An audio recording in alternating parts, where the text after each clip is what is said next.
नमस्कार विद्यार्थियों, मेघराज गुरुकुल में आपका स्वागत है। और आज जो क्लास आपके लिए लेके आए वो कैलेंडर टॉपिक अपना रीजनिंग का।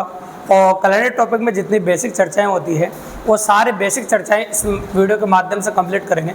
जितने भी बेसिक क्वेश्चंस कैलेंडर में बनते हैं उन सारे बेसिक क्वेश्चंस के बारे में बात करेंगे और बेसिक बातें जितनी भी होती है तो उनके बारे में बात करेंगे। जो पहली बार लाइफ में कैलेंडर पढ़ रहे हैं, जिनको कैलेंडर के बारे में काफ़ी कम नॉलेज है, तो रिपीटर से जो रिपीट करना चाहते हैं इस वीडियो को एंड तक वॉच करें दोस्तों।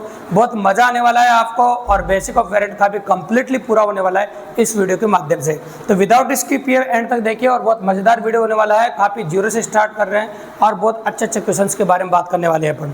तो चलो शुरू करते हैं अपन। सबसे पहले बेसिक चर्चाओं में अपन बात करते हैं आपके सामने साधारण वर्ष के बारे में। अब अच्छी तरह जानते हैं कि साधारण वर्ष क्या होता है अभी। तो साधारण वर्ष में एक एक बात को अच्छे से क्लियर करेंगे अपन। तो पहली इंपॉर्टेंट बात साधारण वर्ष की यही है कि जिस वर्ष में 4 का भाग नहीं जाए। तो पहली खास और इम्पोर्टेंट बात ये रहेगी कि जिस वर्ष में 4 का भाग नहीं जाए उसे हम साधारण वर्ष कहते हैं। यहाँ से डायरेक्ट क्वेश्चन बन जाता है, निम्न में से साधारण वर्ष नहीं है। अगर आपको पता होगा जब भी तो पता निम्न में से छाटोगे तो यही बात होती है। तो अपन ये कह रहे हैं कि आपके सामने क्लियरली कहा इसने कि साधारण वर्ष जिसमें 4 का भाग नहीं जाए। तो जितने वर्ष दुनिया में हैं जिनमें 4 का भाग नहीं जाता है वो सारे साधारण वर्ष होते हैं। तो ऐसा कह सकते हैं अपन जैसे 2001, 2002, 2003, 2005 आदि, ETC कह सकते हो आदि, ये सब साधारण वर्ष है। तो जिन वर्षों में 4 का भाग नहीं जाता है वो सब साधारण वर्ष कहलाते हैं। तो ये बात विशेष तौर से ध्यान रखिएगा आप। दूसरा इंपॉर्टेंट पॉइंट साधारण वर्ष में काम आता है, एक साधारण वर्ष में 365 दिन। अगर हम एक साधारण वर्ष की बात करें तो बिल्कुल छोटी बात है, बिल्कुल शॉर्ट में है। आपको ज़्यादा बल्क में बहुत सारा पढ़ने की जरूरत नहीं है। कम पढ़ो, सिलेक्टेड पढ़ो और अच्छा पढ़ो ताकि सिलेक्शन अप्रोच हो सके दोस्तों। तो सिलेक्शन अप्रोच तभी होती है जब हम कम पढ़ते हैं, अच्छा पढ़ते हैं और सिलेक्टेड पढ़ते हैं और बहुत जोरदार एक्सपीरियंस टीचर से पढ़ते हैं। क्योंकि देखो जिस फील्ड में जिसको इतना अनुभव हो जाता है वही बता पाता है कि कितनी आसान चीज़ें और कितनी अच्छी चीज़ें एग्जाम के अंदर पूछा पूछती है। तो एक साधारण वर्ष में 365 दिन होते हैं। या तो आप 365 दिन कहो या आप कह सकते हो 52 सप्ताह और 1 दिन। 52 सप्ताह में 364 दिन होते हैं भी, तो 52 सप्ताह और 1 दिन कह सकते हो। तो 52 सप्ताह और 1 दिन। तो आप कह सकते हैं कि एक साधारण वर्ष जो होता है 365 दिन कहो या फिर 52 सप्ताह और 1 दिन कह सकते हो। क्योंकि आप जानते हैं 52 सप्ताह में कितने दिन होते हैं, 364 दिन, और 1 दिन और जोड़ दो तो ये 365 दिन हो जाते हैं। क्लियरली बात है। तो ये साधारण वर्ष के बारे में या तो 365 दिन कहो आप, और 365 दिन नहीं कहते हैं तो 52 सप्ताह और 1 दिन कह सकते हो। क्योंकि एक सप्ताह में 7 दिन होते हैं और 52 सप्ताह में टोटल 364 दिन होते हैं और 1 दिन एक्स्ट्रा मिलाकर टोटल हो जाते हैं 365 दिन। तो ये साधारण वर्ष के बारे में था। और तीसरी इंपॉर्टेंट बात साधारण वर्ष के बारे में क्या है वो भी सुनिए। एक साधारण वर्ष जिस वार को शुरू होता है उसी वार को खत्म होता है भी। एक साधारण वर्ष के बारे में अगर हम चर्चा करें तो जिस वार को शुरू होता है उसी वार को खत्म हो जाता है भी। एक साधारण वर्ष जो होता है जिस वार को शुरू होता है उसी वार को खत्म हो जाता है। जैसे 2025 की बात कर लिया अपन, तो मैं ये कहूँ आपके सामने अभी 2025 चल रहा है, 2025 की बात करते हैं। 1 जनवरी 2025 को मंगलवार हो। इस क्वेश्चन से ये बात समझ में आ जाएगी जो मैंने बोला है। 1 जनवरी 2025 को मंगलवार हो तो मैंने बोला 31 दिसंबर 2025 को क्या वार आएगा, ये मैंने कहा आपके सामने। तो भैया क्लियरली कह सकते हैं 1 जनवरी 2025 को मंगलवार हो, 31 दिसंबर 2025 को क्या वार होगा। तो मैंने भी थोड़ी देर पहले कहा ना, एक साधारण वर्ष जिस वार को शुरू होता है उसी वार को खत्म होता है। जिस वार को शुरू होता है उसी वार को खत्म होता है। अगर 1 जनवरी को मंगलवार था तो 31 दिसंबर को मंगलवार ही आएगा, जनवरी दिसंबर। तो एग्जैक्ट आंसर होगा आपका मंगलवार। तो आपका जो आंसर हो जाएगा वो हो जाएगा आपका मंगलवार। बिल्कुल सिंपली और काफ़ी आसानी से अप्रोच कर दिया अपन ने। तो ये जो बातें अपन ने बताई आपको बताई साधारण वर्ष के बारे में। अब आ जाते हैं अपन लीप वर्ष के बारे में। लीप वर्ष कह सकते हैं अपन, ये समझो को मिक्स भाषा में लीप वर्ष बोलते हैं इसको। लीप अंग्रेजी का शब्द है, वर्ष हिंदी का शब्द है। और शुद्ध हिंदी भाषा में अगर बात करें इसे, शुद्ध हिंदी भाषा में इसे अधिवर्ष कहते हैं भी। शुद्ध हिंदी भाषा में इसे अधिवर्ष कहते हैं। ये लीप वर्ष कहो या फिर अधिवर्ष को बात एक ही। लीप वर्ष कहो या फिर अधिवर्ष को बात एक ही। इस प्रकार से पॉसिबल आपके सामने लीप वर्ष हो जाएगा या फिर आप इसको अधिवर्ष भी कह सकते हैं। करेक्ट है भाई, पॉसिबल ऑफ इवेंट है, आसानी से अपन कर सकते हैं आपके सामने। ये देखो आप लीप वर्ष के या फिर क्या कह सकते हैं बताओ, अधिवर्ष। तो लीप वर्ष की अगर हम बात करें या फिर अधिवर्ष की बात करें तो ऐसी पॉसिबिलिटी आपको देखने को मिलेगी, है ना। ये देखिए आप, देखो नॉर्मली बात है लीप वर्ष कह सकते हैं या फिर क्या कह सकते हैं बताओ, अधिवर्ष कह सकते हैं। तो ऐसी पॉसिबिलिटी आपको मिल गई। अब लीप वर्ष क्या होता है? ऐसा वर्ष जिसमें 4 का भाग पूरी बार चला जाए, ऐसा वर्ष जिसमें 4 का भाग पूरी बार चला जाए, जैसे 2004, 2008, 2012, 2016 आदि, मतलब जिसमें 4 का भाग पूरी बार चला जाए उन सबको अपन लीप वर्ष कहते हैं। तो जिन वर्षों में 4 का भाग पूरी बार जाएगा वह सब लीप वर्ष कहलाते हैं। ये बात आप विशेष तौर से ध्यान दीजिएगा। और दूसरी इंपॉर्टेंट बात लीप वर्ष के लिए, एक लीप वर्ष में 366 दिन होते हैं भैया, मतलब एक दिन ज़्यादा होता है। या तो आप 366 दिन कहो या फिर कह सकते हो 52 सप्ताह और 2 दिन। यहाँ 2 दिन एक्स्ट्रा होते हैं और साधारण वर्ष में 1 दिन एक्स्ट्रा था। यहाँ कह सकते हो 52 सप्ताह और 2 दिन, यहाँ होगा 52 सप्ताह और 2 दिन होते हैं। आप कह सकते हैं एक लीप वर्ष में 366 दिन होते हैं, या फिर आप कह सकते हो 52 सप्ताह और 2 दिन होते हैं। क्लियरली बात है, 52 सप्ताह और 2 दिन होते हैं, ऐसा कह सकते हैं आप। ठीक है, ये लीप वर्ष के बारे में दूसरी इंपॉर्टेंट बात है।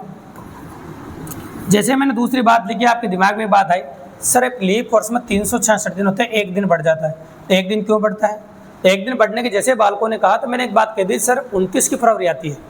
फरवरी कहाँ की आ जाती है? 29 की, क्योंकि बाकी वर्ष में साधारण वर्ष जो होते हैं उनमें फरवरी 28 की आती है, तो यहाँ फरवरी 29 की आ जाती है, मतलब एक दिन बढ़ जाता है। तो 29 की फरवरी आएगी, ये बात तो समझ में आ गई। 29 की फरवरी आती क्यों है, ये दिन बढ़ता क्यों है, इसका विशेष कारण बताता हूँ मैं आपको। एक सौर वर्ष और एक साधारण वर्ष के बीच, सौर वर्ष आप अच्छी तरह जानते हैं, एक सौर वर्ष और एक साधारण वर्ष के बीच 5 घंटे 48 मिनट, एग्जैक्ट है, देखो क्लियर बोलना, 5 घंटे 48 मिनट, 5 घंटे 48 मिनट 47 से 1/2 सेकंड का अंतर होता है। 5 घंटे 48 मिनट 47 से 1/2 सेकंड का अंतर होता है। इसे दुनिया वाले, इंडिया ज्योग्राफी पढ़ाने वाले लोग लगभग 6 घंटा बोलते हैं। इसका जो पॉसिबिलिटी बताते हैं लोग बाग, वो बताते हैं लगभग 6 घंटे। तो मतलब एक साल में 6 घंटे का अंतर आता है। जब एक साल में 6 घंटे का अंतर आता है तो आप कह सकते हैं कि 4 साल में 24 घंटे का अंतर आ जाएगा। और 4 साल में जब 24 घंटे का अंतर आता है तो 24 घंटे एक दिन बढ़ा देते हैं। यही कारण है कि 4 साल में दिन जो लीप वर्ष आ जाता है 366 दिन हो जाता है, फरवरी 29 की हो जाती है। इस वजह से फरवरी 29 की आती है भी, इस कारण की वजह से, है ना। तो एक साल में 6 घंटे का अंतर आता है और 4 साल में वो 24 घंटे का अंतर हो जाता है। अब आगे सुनो, एक सौर वर्ष, ये इसकी बात कर लें, अपने बात करें, एक लीप वर्ष जिस वार को शुरू होता है उसके एक दिन बाद खत्म होता है। तो लीप वर्ष 2024 था आपका, तो उसी के बारे में बात कर लेते हैं। 1 जनवरी 2024 को रविवार हो, सपोज किया अपन, तो 31 दिसंबर 2024 को क्या वार आएगा? 31 दिसंबर 2024 को क्या वार आएगा? एक दिन ज़्यादा होता है, तो जिस वार को शुरू होता है उसके एक दिन बाद खत्म होता है। तो एग्जैक्टली जो आंसर देखने को मिलेगा आपको वो मिलेगा वे सोमवार। तो आपका जो आंसर देखने को मिलेगा आपका, वो आंसर आ जाएगा आपका सोमवार, बिल्कुल सिंपली और काफ़ी इजीली। तो ये क्लियरली डिटेल में चर्चा करी अपन ने, साधारण वर्ष के बारे में भी और लीप वर्ष के बारे में डिटेल में चर्चा करी। अब आ जाते हैं अपन, ये दूसरा बड़ा पॉइंट था, और तीसरा बड़ा पॉइंट के बारे में आ जाते हैं। तीसरा बड़ा पॉइंट जो अपने काम आता है वो है भाई लीप शताब्दी। लीप शताब्दी, यहाँ भी बहुत अच्छा वेरिएशंस बनता है, उसके बारे में बात कर लेते हैं। तो लीप शताब्दी किसे कहते हैं? तो भैया जिसमें 4 का भाग, वहाँ तो था लीप वर्ष में जिसमें 4 का भाग चला जाए, यहाँ जिसमें 400 का भाग पूरी बार चला जाए। तो जिसमें 400 का भाग पूरी बार चला जाए उसे हम लीप शताब्दी कहते हैं। जिसमें 400 का भाग पूरी बार चला जाए उसे हम लीप शताब्दी कहते हैं। जैसे अपन बोले 0400, 0800, 1200, 1600, 2000 ETC, ये 0400, 0800, 1200, 1600, 2000 आदि। तो जिसमें 400 का भाग पूरी बार चला जाए उसे हम लीप शताब्दी कहते हैं। जिसमें 400 का भाग पूरी बार चला जाए उसे हम लीप शताब्दी कहते हैं। ये हो गया आपका लीप शताब्दी। और इसमें 2 क्वेश्चन बार एग्जाम में पुटअप किए गए हैं, तो उन दोनों क्वेश्चनों के बारे में बता देता हूँ मैं आपको सामने। डायरेक्ट पॉसिबिलिटी बनी है, लगातार 100 वर्षों में कितने लीप वर्ष आते हैं? पहला क्वेश्चन, लगातार 100 वर्षों में। एक तो होता है लगातार 100 वर्षों में कितने लीप वर्ष आते हैं, और एक होता है लगातार 400 वर्षों में कितने लीप वर्ष आते हैं। ये 2 क्वेश्चन एग्जाम में बार रिपीट हुए हैं, लगातार 100 वर्षों में कितने लीप वर्ष आते हैं और लगातार 400 वर्षों में कितने लीप वर्ष आते हैं। तो ये डायरेक्ट पॉसिबल बने हैं क्वेश्चन एग्जाम के अंदर। याद रखिएगा लगातार 100 वर्षों में, 25 मत कर देना, 100 का भाग 4 का भाग लगा के, क्योंकि इसमें अंतिम लीप वर्ष पूरा नहीं हुआ। तो जब भी एग्जाम में पूछे कि लगातार 100 वर्षों में कितने लीप वर्ष आते हैं, तो भैया 24 लीप वर्ष आते हैं। और 400 की बात करो, 24 चौक छिन्न में होता है, लेकिन 400 में 400 का भाग पूरी बार चला जाता है।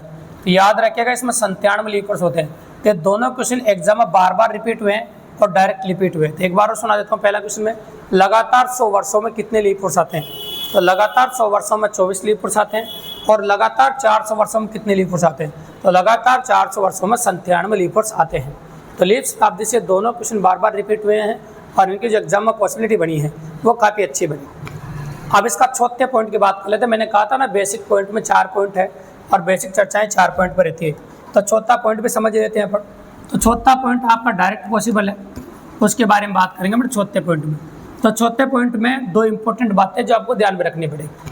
दो इंपॉर्टेंट बातें कौन सी है, तो सुनो। जब एक साधारण बढ़ता है, चौथा पॉइंट सुनो, जब एक साधारण बढ़ता है तो 1 दिन बढ़ता है, और जब एक पूरा साधारण कम होता है तो फिर 1 दिन कम होता है। अपन क्लियरली करें, जब एक साधारण बढ़ेगा 1 दिन बढ़ेगा, जब एक साधारण कम होता है तो 1 दिन कम होता है। तो ये बात आप विशेष तौर से ध्यान रखिए। तो प्रैक्टिकली अपन कहेंगे आपके सामने कि ये जब एक साधारण बढ़ता है 1 दिन बढ़ता है, जब एक साधारण कम होता है 1 दिन कम होता है ना। इस प्रकार की पॉसिबिलिटी है आपकी। तो अपन कह रहे हैं आपके सामने, देखिए, तो साधारण से बढ़ेगा तो 1 दिन बढ़ेगा और साधारण से कम होगा तो 1 दिन कम होगा। तो ऐसा अपन कह सकते हैं आपके सामने, ठीक है। ये है आपके सामने। अब मैं भी कह रहा हूँ आपके सामने कि साधारण से कैसे बढ़ता है, उसका एग्जाम्पल ले लेते हैं हम, उससे एग्जाम्पल से समझ में आएगा आपको। तो मैंने बोला आपके सामने, देखो 2 अप्रैल ले रहे हैं, 2 अप्रैल 2002 को शनिवार हो, इसको देखना। 2 अप्रैल 2002 को शनिवार हो, तो 2 अप्रैल 2003 को क्या वार होगा। 2 अप्रैल 2002 को शनिवार हो, तो 2 अप्रैल 2003 को क्या वार होगा, ऐसा अपन ने बोला आपके सामने। तो एक साधारण पूरा कंप्लीट हो रहा है। देखो यहाँ पर महीना सेम है, तारीख सेम है, बस सन अलग अलग है। तो सन अलग अलग है तो आप जानते हैं कि एक साधारण पूरा कंप्लीट हो रहा है।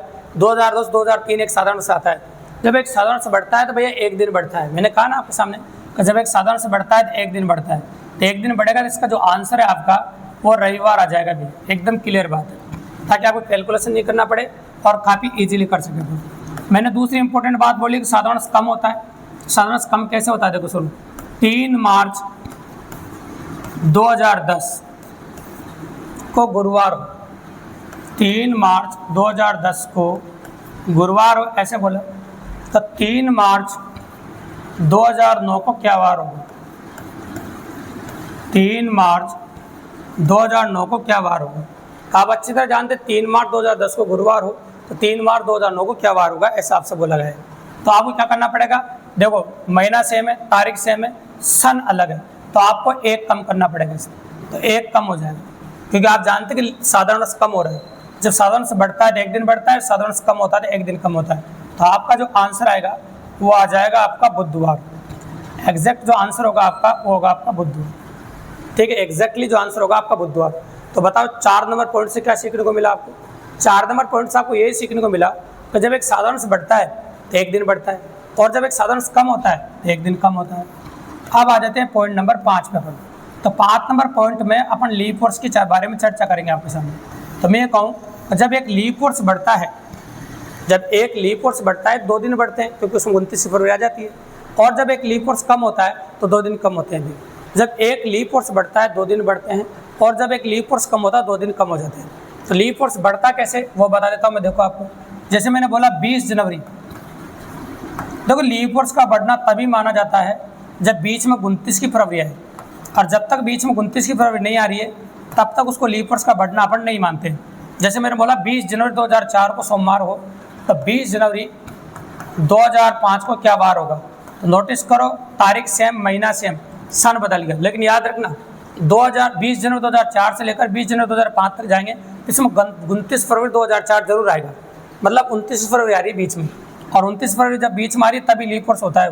तो लीप वर्ष हुआ तो मतलब 2 दिन बढ़ेंगे। तो आंसर आएगा आपका मंगल और बुध। तो 2 दिन बढ़ाओगे तो आंसर आएगा आपका बुधवार। तो आप कह सकते हो कि 20 जनवरी 2004 को अगर सोमवार हो तो 20 जनवरी 2005 को क्या वार होगा भैया? बुधवार हो जाएगा।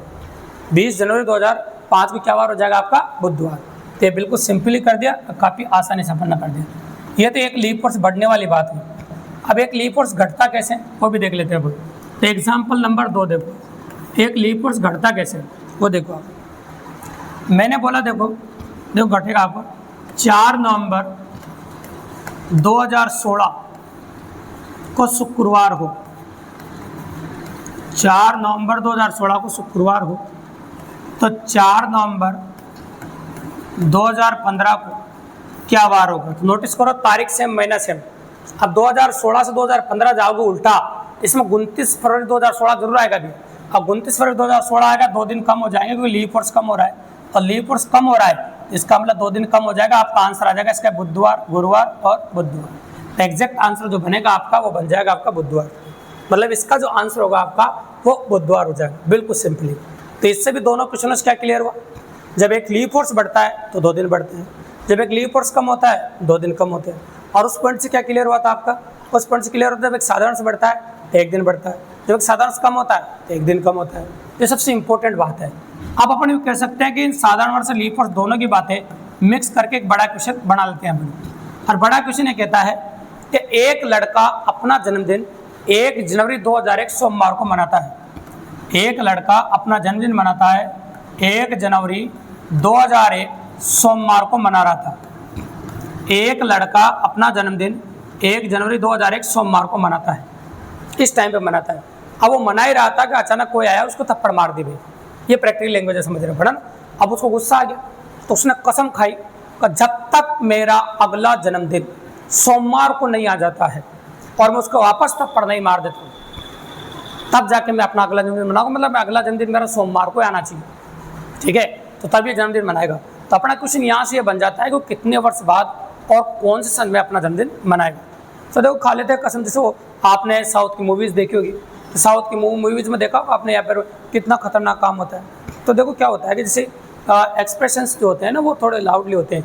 ऐसा कह सकते हैं जैसे आप वो कसम खाते हैं पूरी पिक्चर में, जब तक कसम पूरी नहीं हो जाती तो एंड में पूरी होती है, उसके बाद वो करते हैं।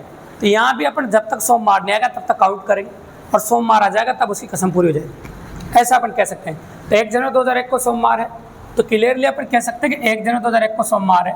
तो 1 जनवरी 2001 से लेकर 1 जनवरी 2004 तक चल जाए अपन, तो आप नोटिस करना 1 जनवरी 2001 से लेकर 2 इसमें 29 फरवरी नहीं आएगी, 29 फरवरी 2004 बाद में आएगा, अभी नहीं आया। मतलब 1 से 2, 2 से 3 और 3 से 4। तो अपन कैसे 3 साधारण पूरे हो गए, तो मंगल, बुध और गुरु, ये गुरुवार आ जाएगा। तो भैया ये 3 साधारण कंप्लीट हो गए, 3 साधारण कंप्लीट हो गए। मैंने इसलिए 3 दिन जोड़ दिए इसमें 3 साधारण कंप्लीट हुए, 2001 से 2002, 2002 से 2003, 3 से 4। तो 3 साधारण कंप्लीट हो गए तो 3 दिन बढ़ गए, क्योंकि मैंने कहा था ना एक साधारण से बढ़ता है तो 1 दिन बढ़ता है, 2 बढ़ते हैं तो 2 बढ़ते हैं, 3 बढ़ते हैं तो 3 बढ़ते हैं। तो यहाँ 3 साधारण कंप्लीट हो गए, गुरुवार आ गया। अब आ जाओ 1 जनवरी 2005।